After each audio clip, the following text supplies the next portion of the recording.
Hi, welcome to Love Saranghae with Peter and Andrea. In the next 30 minutes, we'll take you on a journey into the exciting world of entrepreneurship, relationships, and the secrets behind achieving that coveted glow. Are you ready? Let's go.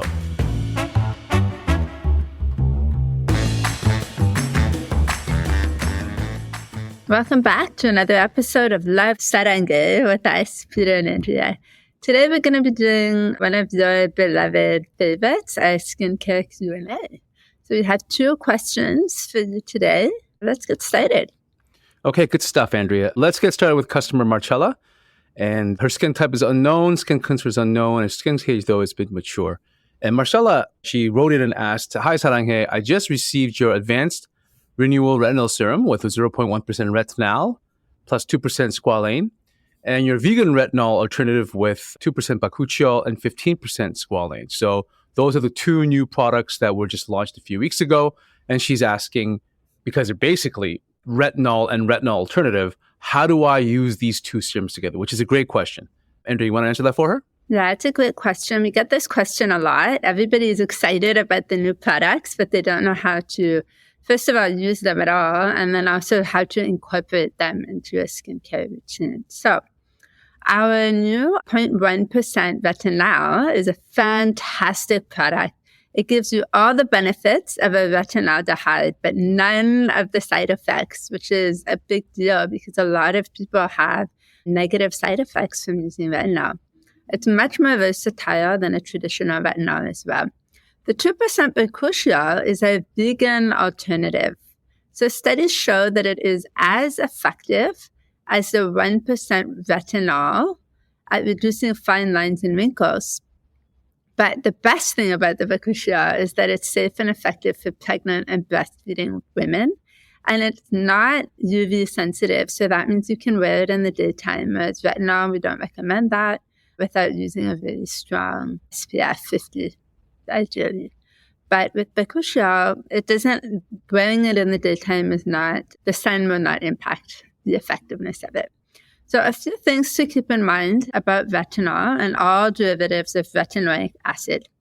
Number 1, if you're using retinol, you want to avoid UV light. So that's why we always recommend using it at night.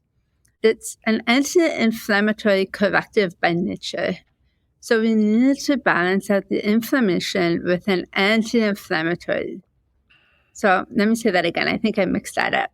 It's an inflammatory corrective, not an anti-inflammatory. It's an inflammatory corrective by nature. So what we need to do is we need to balance it out with an anti-inflammatory. So avoid mixing with other correctives in the beginning. So I wouldn't suggest using vitamin C or AHA, BHA, for example, with the retinol at the beginning. Start slow, and then slowly you can start introducing those. Our particular formula is very, very good for sensitive skin. It's quite gentle, and we are all stacking at this point, but we do suggest to start slow just to make sure that there are no irritation.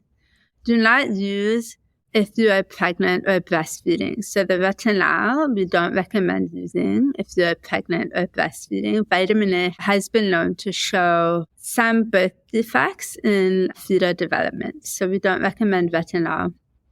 But Bakuchiol is perfectly safe, and we know that now. So if you are using the 2 together, these are recommended routines. If you are using it at night, you want to do a cleanser, you want to do a toner. Then you would do the 0.1% retinol, and you can stack that with the 10% niacinamide if you want to. Then we recommend the Common Glow Snail Mucin, which is the anti-inflammatory part, and then the eye cream, and then finally the Firm and Lift Regeneration Cream by Saranghae. A recommended daytime routine would be cleanser, toner, the Bakuchiol serum, and then we would suggest adding the snail again in the morning because that's the anti-inflammatory step. Eye cream, and then we recommend using the bioactive collagen cream, the Aurora cream, because it is lighter and it's probably more appropriate for daytime wear. And then finally, always a sunscreen or SPF of 50. Yeah, now, Andrea, before you go on, there will be some questions on whether you can stack the 0.1% retinol with the Bakuchiol together on the same night routine. And the answer to that is you can. There's nothing that's negative about stacking the two together, but it's just a matter of value. So you get the most effect, the best bang for the buck when you use retinol at night, Bakuchiol during the day. It'll just last a little longer. If you use both retinol and Bakuchiol together at nighttime and then Bakuchiol in the morning, you just kind of run through the Bakuchiol much quicker. And you can do so. There are no negative side effects to that. It's just a matter of bang for the buck. I agree. I do not use them together. I feel like it's a bit of a waste, but to each his own, I guess. I have started stacking the vitamin C together with Retinol. I noticed that. And it's, because I've been using it testing for about 6 weeks, my skin has adapted to it, and I have seen no negative side effects at all. So over time, your skin will be able to adjust. I think that's the message here, is that it's not impossible. It is actually recommended eventually, but we really want you to start slow and make sure that your skin is able to handle it. So before we end off on this question, I just wanted to give you a few things to think about. The rule of thumb is when you're applying skincare, you want to go lightest to thickest or heaviest in concentration. So think of the serums, the thinner, the lighter, they go first. And the creams are thicker, they go last, because they sort of lock in all that moisture and they protect it, and they just sort of seal it in and hold it in there. So that's what you want to think about when you're putting on your skincare. A lot of people ask us what order to put it in. Think of it from lightest to heaviest. The correctives always come before the anti-inflammatories. So for example, the active, vitamin C, retinol, they come before you put like the snail serum, for example, and the Aurora serum, and then the cream. So always the correctives first.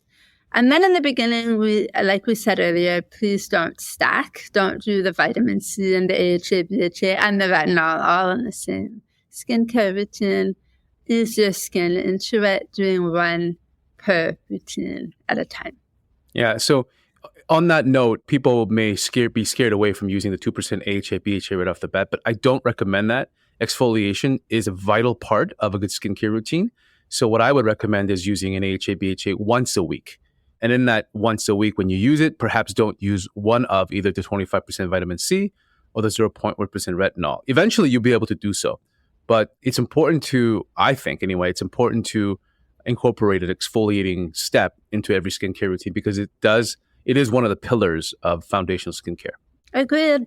So I hope that answers your question, and it makes it a little bit easier to use your products, and we hope you love them. Good stuff. Okay, next. Let's go to the next one. The next question was asked by someone by the name of Meg.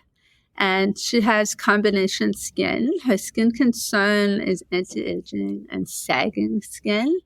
And she's between 35 and 45 years of age. And her question was, what percentage of UVA does your sunscreen block? Great question. It's one that's relevant right now because, as you know, Andrea, we just released our SPF 50. Let's get physical sheer UV defense SPF 50 with zinc oxide. And we just released that. We just got the stock back in about last week. So if you haven't picked it up, please do. It's been out of stock for 6 months now. So finally, it's back in stock and we're ready to rock there. Okay. So Meg, before I answer your question about UVA, I just want to give you a quick definition and understanding of what ultraviolet rays are and how they kind of affect us. So UV stands for ultraviolet rays, and it's the non-visible spectrum of light that is in every light spectrum, but we can't see it. It's highly energetic, and so it actually does damage to our skin because of that potential energy stored in the ultraviolet rays. That's why everybody keeps saying sunlight, when in reality, it's not sunlight per se, but it's the spectrum of UV light that we have to be careful of. There are 3 spectrums of UV light that you need to be careful of. UVA, so ultraviolet A, which is a longer wavelength of light, and it affects our skin in the way that it brings out our tan. So tanning beds, tanning salons use UVA light. And this light, basically, it's the lowest form of energy of the UV spectrum, and it kind of burns our skin. So that's the tanning effect that comes from UVA light hitting our skin, which leads to aging and sagging skin and wrinkles, etc. So it's not great, obviously. But that's not the portion that causes skin cancer. UVB, ultraviolet B, is a shorter wavelength, and it actually does DNA damage. So it's the wavelength of light is so packed with energy that it actually penetrates through our skin, and it does damage to our DNA, which is the genetics, which controls the genetics of the body, which leads to potential skin cancer. So that's the deadly one, or the one that you just don't want to mess with, UVB. Yeah. And both zinc oxide, titanium dioxide, and actually most of the chemical sunscreens as well, they will really take care of UVB light, because that's the most dangerous one. There is another one called UVC, and it has the highest form of energy packed into the ultraviolet spectrum, and it will kill everyone on this planet. But it is, it's that dangerous. But our Earth's ozone layer filters out UVC. But that's the reason why the ozone layer of the planet is very important. It's not because it's nilly-willy science or something. If the UVC light gets through the ozone, it will kill any living organism within minutes. That's how powerful UVC is, and it's not conducive to life. We don't have to worry about that right now. So let's concentrate on UVA, UVB. Question was, how much percentage UVA does our sunscreen take care of? So our Let's Get Physical Sheer UV Defense SPF 50 sunscreen, I named it. Yes, it's very long. It's in honor of Olivia Newton-John, if you guessed it. Contains almost 14% zinc oxide, and only zinc oxide, which is a superior formula, and provides both UVA and UVB protection. It filters out up to about 93% UVA. It's the best sunscreen formula you get on the market. And most brands will actually mix in zinc oxide and titanium dioxide in, because titanium dioxide is cheaper. So the blend is actually less costly. And you can, titanium dioxide takes care of most UVB. Zinc oxide will take care of both UVB and UVA. And therefore, you can theoretically cover both with a cheaper formula. But the better answer is just use zinc oxide, which is a superior UV filter across all spectrums. So it's more expensive, but it is so much better. That's right. Yeah. And when we formulated this in the beginning, we thought of all of this, right? And what the price difference was. Should we go a blended formula? Because most other brands will use a branded formula, or go chemical like avobenzone. But we decided in the end to spend the extra dollars, get the quality formula, and go with pure zinc oxide, 13.8% zinc oxide. So I'm not just making this up when I say our sunscreen is the best sunscreen you can get on the marketplace right now. And the best part about it, for ladies who wear makeup, it doesn't leave your face white. So even though it is zinc oxide, 100% zinc oxide, it will not leave that white film on your face. You can wear makeup on top of it. You can put it on top of your makeup. It's not going to change anything. It's just going to protect you. Yeah. It's what you want. And before we sign off, if there's anything you learned today, you can impress your guests later on tonight by saying that there is another UV spectrum called UVC, and it's filtered out by an ozone layer. And if it gets through, it kills everyone on the planet. There you go. That's a piece of trivia that you can impress people with. Do you know how you can kill everyone on the planet?